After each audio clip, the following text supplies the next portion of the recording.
वक्फ की जायदाद को। नरेंद्र मोदी आजकल भारत के हमारे फजीलतुल शेख बने हुए हैं और ये बता रहे हैं कि अगर कोई मुसलमान होता है तो उसको 5 साल तक वो वक्फ को नहीं दे सकता है। ये कहाँ से इनको मालूम हुआ? कौन से फिक़्ह ये की किताब में लिखा गया? तो इनका मकसद एक ही है कि भारत के मुसलमानों से उनकी सियासी और मजहबी शनाख्त को छीन लिया जाए। मैं आपको बता रहा हूं कि इस बिल का मकसद मुसलमानों से मस्जिदों को छीनना, दरगाहों को छीनना, कब्रस्तानों को छीनना, इवैक्यू प्रॉपर्टीज को छीन लेना, ये मकसद नरेंद्र मोदी की हुकूमत का है।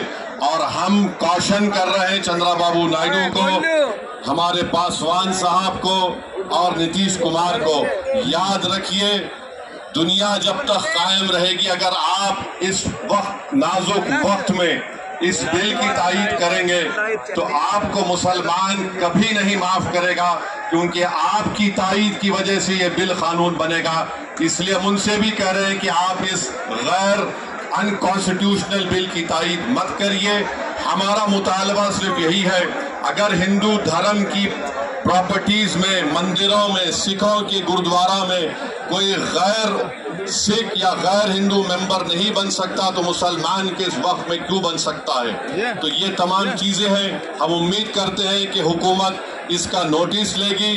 अगर नरेंद्र मोदी इस मुल्क के अमन को खराब करना चाहती हैं, वो मस्जिदों और मंदिरों के झगड़ों में इजाफा करना चाहते हैं, तो ये उनकी हुकूमत की जिम्मेदारी होगी।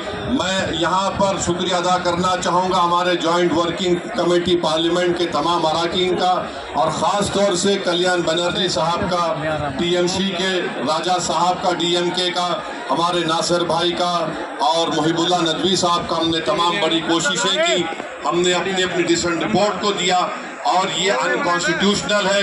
इसका कोई भी फायदा वक्फ को नहीं होगा। सिर्फ वक्फ बोर्ड को बर्बाद करने के लिए, वक्फ जायदादों को लूटने के लिए हुकूमत ये एंटी कॉन्स्टिट्यूशनल और एंटी मुस्लिम काम करने जा रही है। बहुत बहुत शुक्रिया।